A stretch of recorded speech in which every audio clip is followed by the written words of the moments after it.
Good morning students. आज हम class 12 subject chemistry chapter 2 का लेक्चर 5 डिस्कस करेंगे।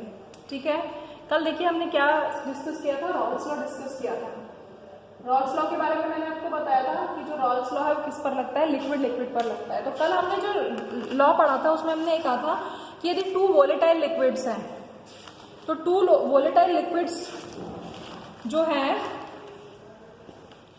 उनका यदि आप एक सॉल्यूशन बनाते हो तो वो सॉल्यूशन कौन से रूल को फॉलो करता है, वो सॉल्यूशन जो है रॉल्स लॉ को फॉलो करता है। फिर उसके लिए मैंने तो रॉल्स लॉ क्या कह रहा था कि यदि किसी भी तो रॉल्स लॉ क्या था कि जो Pa है, कोई भी कंपोनेंट है, उसका जो वेपर प्रेशर होगा that is directly proportional to the mole fraction of that component. ये चीज थी, ये बताया था मैंने आपको। प्रोपोर्शनलिटी का निशान हटाया था तो आपने एक, ये तो प्योर सॉल्वेंट का वेपर प्रेशर है, ये तो प्योर सॉल्वेंट का प्रेशर है, प्योर सॉल्वेंट का वेपर प्रेशर है। और ये क्या है, ये वेपर प्रेशर ऑफ कॉन्स्टिट्यूएंट है, वेपर प्रेशर ऑफ कॉन्स्टिट्यूएंट है। बहुत सारी जगह पर इसको पार्शियल वेपर प्रेशर भी लिखा है, उससे आपको कोई कंफ्यूजन होने की जरूरत नहीं है। ये किसी एलिमेंट का वेपर प्रेशर है और we can say partial vapour pressure है, ये मोल फ्रैक्शन है उसी कंपोनेंट का। ठीक है, तो इस तरीके से यदि एक ही सॉल्यूशन के अंदर टू वोलेटाइल कंपोनेंट्स हैं तो इस तरीके से रूल लगेगा। लेकिन अब फिर बाद में एक चीज ये आई, फिर मैंने उसके बाद आपको एक ग्राफ बताया था। ठीक है, तो बहुत सारी जगह जब आप इसको पढ़ते हैं तो वहां पर एक चीज ये आती है कि जो रॉल्स लॉ है, ये बात बोली गई है, इसके ऊपर क्वेश्चन भी आता है कि जो रॉल्स लॉ है, Rawls law is a special case of Henry law. कि ये हेनरी लॉ का स्पेशल केस कैसे है, ये स्टेटमेंट गिवन है हर जगह कि Rawls law is a special case of Henry law. देखिए बिल्कुल सही बात तो कह रहा है कि हेनरी लॉ क्या कह रहा था, हेनरी लॉ कह रहा था कि किसी भी गैस का जो पार्शियल प्रेशर है, किसी भी गैस का जो पार्शियल प्रेशर है that is directly proportional to the mole fraction of gas in solution. हमने हेनरी लॉ ये तो पढ़ा था, हेनरी लॉ की बात कर रही हूँ अभी मैं। हेनरी का कब लग रहा था, जब आपने सॉल्यूशन कैसा बनाया था, गैस एंड लिक्विड। ठीक है, तो किसी भी गैस का जो पार्शियल प्रेशर है that is directly proportional to the mole fraction of that gas. तो P जो पार्शियल प्रेशर होगा, फिर आपने हेनरी कांस्टेंट लगा दिया था। ठीक है, ये रूल था गैस। अब आपने, ठीक है, ये तो हेनरी लॉ है, it is a Henry law, Henry law के हिसाब से। लेकिन हम क्या कह रहे हैं, रॉल्स लॉ। अब हमने रॉल्स लॉ लगाया तो रॉल्स लॉ को कह रहे हैं कि रॉल्स लॉ जो है वो हेनरी लॉ का एक स्पेशल केस है। कैसे, अब आपने एक सॉल्यूशन बनाया जिसमें वोलेटाइल कंपोनेंट को, वोलेटाइल कंपोनेंट है, वोलेटाइल मान लीजिए कोई भी सॉल्यूट है, volatile solute dissolve in solvent, dissolve in solvent. Solvent भी लिक्विड है और सॉल्यूट जो है वो भी लिक्विड है, बट वो लिक्विड कैसा है, वोलेटाइल। तो जब लिक्विड तो है बट वो वोलेटाइल है, तो वोलेटाइल होने का मतलब वो किसमें बदल जाएगा, वोलेटाइल का मतलब वो वेपोराइज जल्दी हो जाएगा, वेपर में बदल जाएगा। तो यदि वो वेपर में बदल जाएगा तो वो क्या हो जाएगी, वो गैस ही तो हो जाएगी।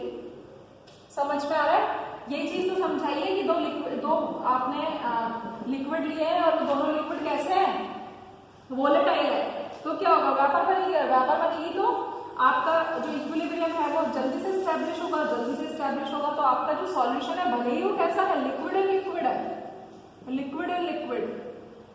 बट ये लिक्विड जो जिसको आपने डिसॉल्व किया है वो कैसा है, वोलेटाइल है, तो वो गैस हो गई ना।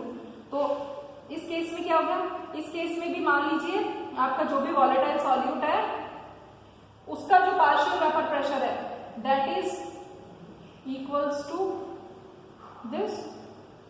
ये कौन सा रूल है, ये आपका मान लो कोई भी सॉल्यूट है तो सॉल्यूट के मोल फ्रैक्शन भी डायरेक्टली प्रोपोर्शनल है। तो ये कौन सा लॉ लग गया, इट इज रॉल्स लॉ। तो किस चीज का फर्क है, देखो ये कॉमन किस चीज का फर्क है, फर्क सिर्फ इसका है कि डिफरेंस जो है हेनरी लॉ में KH है और यहां पर P नॉट है। समझ में आ रहा है आपको, ठीक है। तो ये जो है ये क्या है, ये भी पार्शियल वेपर प्रेशर है, partial vapour pressure of A volatile component. ये आप ऐसे मान के चलो, ये वोलेटाइल कंपोनेंट का प्रेशर है, ये वोलेटाइल का क्या है, मोल फ्रैक्शन है। तो समझ में आ गया कैसे है। यहाँ पे यदि आपने सॉल्यूट वोलेटाइल लिया है तो that is equivalent to gas. Clear, ठीक है। अब आप देखिए आपके क्या है कि रॉल्स का भी दिया है उसने आपके ये नहीं दिया कि हम इसके आगे और चीजें हम पढ़ेंगे कि नहीं पढ़ेंगे, लेकिन आपको मेरे हिसाब से उसने रॉल्स लॉ दिया है, तो रॉल्स लॉ के बिहाफ पर आपको ये पता होना चाहिए कि जो सॉल्यूशंस होते हैं वो 2 टाइप के होते हैं, एक आइडियल सॉल्यूशन होते हैं और एक नॉन आइडियल सॉल्यूशन होता है। ये मैं आपको शॉर्ट में बता रही हूँ। आइडियल सॉल्यूशंस कौन से सॉल्यूशंस होते हैं? आइडियल सॉल्यूशंस वो होते हैं जिनके लिए जो टोटल प्रेशर है वो किसके बराबर होता है, यदि आपने सॉल्यूशन 2 कॉन्स्टिट्यूएंट से मिलकर बनाया है तो उन दोनों के पार्शियल वेपर प्रेशर का सम होता है, जबकि इसमें it is not equal. Clear, समझ में आ रहा है। अब जब आप आइडियल सॉल्यूशन बना रहे हैं तो 2 चीजों को जोड़ रहे हैं, ए को और बी को। मान लो ये 2 आपके पास ए है और ये आपके पास 2 बी है, ठीक है। ये दोनों रिएक्टेंट्स को जोड़ा आपने तो क्या बन गया, आपके पास ए भी बन गया।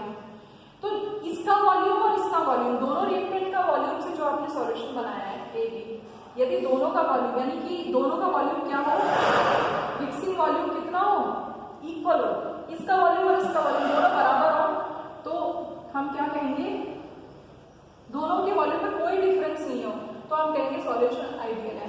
जबकि यहाँ पर क्या होता है, मिक्सिंग आप जो करेंगे इट इज नॉट इक्वल। ठीक है। अब जब दो चीजों को तोड़ रहे हो तो ये इनको ब्रेक करोगे, इनको ब्रेक करने पर क्या होगा, हीट किसी भी चीज को ब्रेक करते हैं तो क्या होती है, हीट एब्जॉर्ब होती है, मतलब आपको देनी पड़ती है, आप दे रहे थे इसका मतलब वो एब्जॉर्ब हो रही है। यहाँ पर हीट क्या हो रही है, यहाँ पर हीट हो रही है रिलीज। ठीक है। तो यहाँ पर जो फर्स्ट कंडीशन ये कंडीशन थी, सेकंड कंडीशन ये थी आइडियल के लिए, थर्ड कंडीशन क्या है, थर्ड कंडीशन है delta H should be 0, delta H और मिक्सिंग कोई चेंज नहीं हो रहा, जितनी एब्जॉर्ब हो रही है उतनी रिलीज हो रही है। समझ में आ रहा है। और फोर्थ चीज क्या है, फोर्थ है कि ये रॉल्स लॉ का पालन करते हैं, रॉल्स लॉ का पालन करते हैं। जबकि इस केस में डेल्टा वी भी जो है that is not equal to 0। समझ में आ रहा है। डेल्टा वी जो है वो इक्वल नहीं है, delta H is not equal to 0। ठीक है। और ये रॉल्स लॉ को ओबे नहीं करते, रॉल्स लॉ को don't obey the rules, don't ओबे, ये ओबे नहीं करते। ठीक है। तो आइडियल और नॉन आइडियल 2 टाइप के सॉल्यूशंस हो गए। अब नॉन आइडियल सॉल्यूशंस जो है ये भी 2 टाइप के होते हैं, एक पॉजिटिव डेविएशन शो करते हैं और एक नेगेटिव डेविएशन शो करते हैं। कैसे, ये भी 2 टाइप के होते हैं, एक पॉजिटिव डेविएशन शो करने वाले और एक नेगेटिव डेविएशन शो करने वाले। यदि इंटरेक्शन, यदि ये वाला इंटरेक्शन दोनों ए बी मिलकर ए बी बना रहे हैं, यदि ये जो ए बी मॉलिक्यूल फॉर्म हो रहा है, यदि ये इंटरेक्शन वीक टाइप का होगा, आपको हमेशा ध्यान रखना है, यदि A B interaction weak type का है तो पॉजिटिव डेविएशन होगा, और यदि ए बी स्ट्रॉन्ग टाइप का है तो डेविएशन कैसा होगा, नेगेटिव टाइप का होगा। देखो ये जब तोड़कर आपने ये जो बनाया ये स्ट्रॉन्ग टाइप का है, स्ट्रॉन्ग टाइप का मतलब क्या होगा, मैं नेगेटिव डेविएशन की बात कर रही हूँ। स्ट्रॉन्ग टाइप का इसका मतलब मॉलिक्यूल्स पास पास आ जाएंगे, पास पास आ जाएंगे तो डेल्टा बी क्या हो जाएगा, डेल्टा बी जो है that will be less than 0, that will be less than 0। तो ये जो नॉन आइडियल के हैं ये हम बाद में डिस्कस करेंगे, आप इतना पढ़ लीजिएगा। Thank you.